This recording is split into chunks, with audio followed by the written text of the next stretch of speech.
This is Rack Noble for Boxing UK. I'm here with Eddie Hearn. It's been a long day. Long day. How's it going? I'm knackered, mate, to be honest with you, but it's the first day of fight week. Obviously, it's an AJ fight week, so a lot more work than normal. And looking forward to it. Looking forward to a big night at the O2 on Saturday. So, of course, O2 tickets at first, they weren't shifting too much. How much attendance are we looking for the night?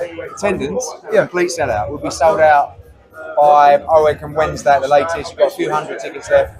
Don't believe everything you hear. I mean, I listened to Gareth Davis over there said, oh, they sold 20% of the tickets 4 weeks out. We sold over 60% of the tickets on the first day. So it'll be a complete sellout Saturday. So it's almost a bit like a homecoming, the O2, kind of where it all started back in 2013. Are we going to see glimpses of the old AJ, hopefully? I think so. You know, he's a different fighter now, isn't he? You know, like he's not that fearless, naive heavyweight that used to just go in and just destroy people. He knows more about the sport. He's improved his defence, and this is a tough fight as well. At the same time, like you mustn't let Franklin get confidence in this fight because he'll be dangerous. Of course, one of the key points of this fight is his new camp. He's out with Derek James in Texas. How was he looking when you went over to visit him a couple of weeks ago? Looked great. Very different surroundings, you know, from the EIS where he'd have like the red carpet rolled out for him every day. But I liked it. I like what I saw. Very one-on-one with Derek James, and I like that focus. You know, there's been a lot of voices in the camp previously, and I'm looking forward to the improvements he's made and how he fights under Derek. Now, of course, we saw Jermaine Franklin last time, like still and white. Some thought he won, some thought he lost. Could have been a draw. How did you see that fight? I thought it was a very close fight. I thought Dillian finished the fight very well. He had a very good 12th round. I thought he started very slow, but I feel like maybe also he didn't really have a lot of confidence going into that fight to believe he can fight at that level. So, you know, we'll see. We'll see what happens. But I think you'll get the best Jermaine Franklin, and I think you'll get a guy that is very confident in himself, and he looks in much better shape as well. And of course, talks of Fury, AJ, talks of Wilder, AJ. Has there been any actual contact with either team for down the line this year? Well, not really, bits and pieces in conversations, but all of those fights are capable of happening. But it really comes down to Saturday night. You know, I believe he's a dangerous opponent on Saturday, especially if he gets confidence. And you know, Fury fights there, I believe Wilder fights there, but he's got to win on Saturday. And of course, the Fury-Usyk fight, it broke down, it didn't happen. What are your thoughts on that? Where do you think it all went wrong? I don't think Fury's overly confident about that fight. You know, I think he tried to put a deal together that he thought Usyk wouldn't accept. I felt like it was a bit unreasonable.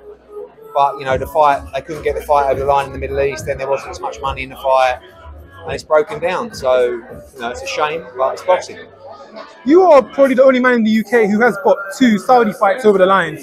What do you think the difference is between your camp and the camps trying to go ahead with it? Just relationships and AJ. Like, don't forget, you know, we got those fights over the line because we represented Anthony Joshua. So I don't feel like it's just a case of me getting fights over the line. I did it in partnership with AJ. He's a massive draw. They wanted him to fight. They were prepared to pay the money. We got the deal over the line. But obviously no one else has been able to do so. Just going on to your former fighter, Saturday night, didn't have the best of performances, to be honest. What are your thoughts and opinions on that? I mean, when people say he didn't have the best performance, he fought like Lawrence Okoli. And I feel like Lawrence Okoli is a very good cruiserweight. I think he may be the best cruiserweight in the world, or certainly the hardest to beat.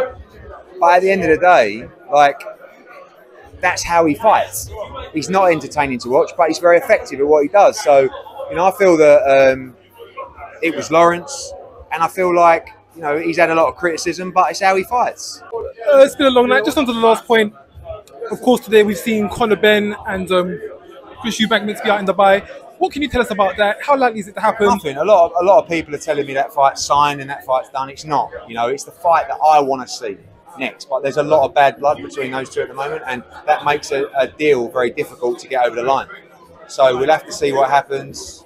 But I would like to make that fight, and there is a chance you may see that fight June 3rd in Abu Dhabi. Spencer Oliver did mention that it was immoral to put that fight on. What are your comments on that? He mentioned what? He said it's immoral to put that fight on. Spencer Oliver said it's immoral. Yes. Spencer Oliver's got a lot to say. He's a mouthpiece for certain people. That's what he is. Fair enough. And when will we get the repeat, the match 2 of you and Simon Jordan? Anytime. But one L's enough for 1 month free. Thank you very much, Cheers, Eddie. Lucky. Thanks.